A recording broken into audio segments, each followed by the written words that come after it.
Digital marketing is one of those things where things are moving so fast. So everything that you learn on an academic level, everything that you learn about digital marketing in school is often out of date by the time you learn it. So with any of the interns, with any of the practicum students that come to Magnolias, I always go through 8 things with them that we have on a list.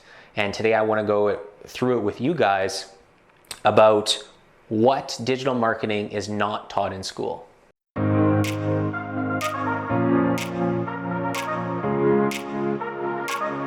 Okay guys, before we get started, make sure you hit that subscribe button. Make sure you hit that follow button if you get any value out of the video today. Also, anything that you want to know, comment below. I'm going to get back to every single message that gets sent to me. I want to give back as much value to the market as possible about digital marketing and digital marketing tips. And let's get after this. Let's make better and better content each and every day. All right, now, what digital marketing is not taught in school, or what about digital marketing is not taught in school? Number 1, time. Doesn't matter how many projects you do in school. It doesn't matter who comes to our office. Every single person doesn't quite understand how much time goes into a single social post, into a single YouTube video, into any piece of content that you're trying to make at the highest level. Let's look at a platform like YouTube alone. YouTube, you have to shoot the video, you have to edit the video, you have to revise the video, then you upload the video. You're looking at making a thumbnail, and then descriptions and tags and annotations. Putting that all together, it's a process that could last 16 hours or more depending on the complexity of the video, when most people think it's just a snap of the fingers and it's up.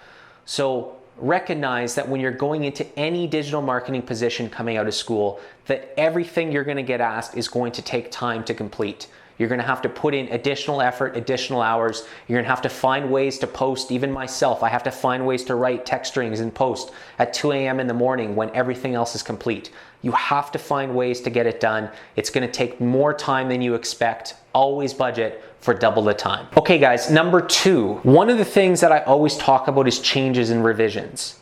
What they don't teach you in school is that changes and revisions when you're working with a team drain resources from everybody. So recognize in any position that you're in that you have to come up with a process. You have to find a way to streamline the social media content and the general online content that you're making in a way that minimizes revisions for that brand or for that personal brand that you're working for. Every single time you have to redo a thumbnail, redo a video, re-export. You're looking at the render time and the export time. You're looking at dealing with multiple people and changing text strings, changing descriptions, and it all drains the resources of everyone. So find a process, streamline it, whether you're one person or you're in a department. Find a way to make sure that you can minimize those revisions as much as possible. All right, number 3. Number 3 deals with resources as well as different designations within a marketing department. If you're going into a position and you're a one-man crew, recognize that digital marketing and building content at the highest level is going to take at minimum 3 people. You're going to need someone that does video, you're going to need someone that does graphics, and you're going to need someone that writes content. After that, you can have a coordinator, but those 3 are the people that are going to be the pillars of making your content. So if you're one person, you're going to have to find a way to designate some of your time to each of those 3 categories. Focus on what you're good at, and then if possible, try to export some of those services to external parties and third parties that can come in and provide that at the highest level. Now, if you guys are a department, then recognize that each of those designations have to work together with the coordinator or with the strategist to produce at the highest level and produce based on the procedures I talked about in step 2. All right, number 4, I'm going to talk about scheduling. And this is something that everyone has a different opinion on, but my opinion is simple. Digital marketing and audiences are consuming content in different ways, and it's changing so quickly that you can't schedule too far in advance.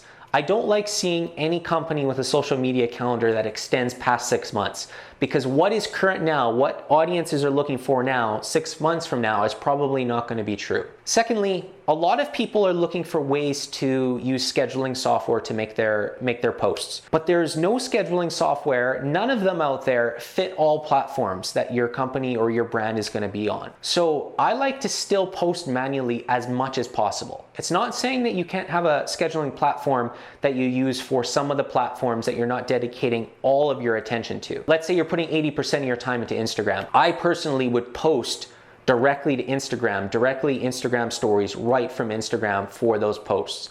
Then maybe you have Twitter and you have LinkedIn where you dedicate 20% of your time to.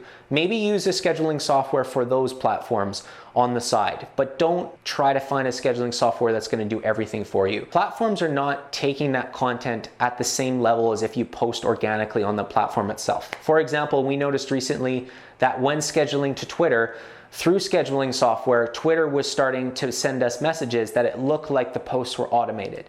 That's telling me that the posts are getting deranked on Twitter. So again, posting directly to Twitter will have a higher benefit to the content, and you'll get more out of your content than putting it through scheduling software itself. Now, number 5. One of the things they do not teach you in school is the importance of tags and the importance of researching the keywords that you're using in the content you're making. When you're making any video, any graphic, you're looking to try to provide a hook in that content that holds your audience's attention on your content for longer and on that specific platform for longer. That's going to help your content go further and faster than ever before. Now with tags specifically, we're talking about tags that are on YouTube, tags that are on your Facebook videos.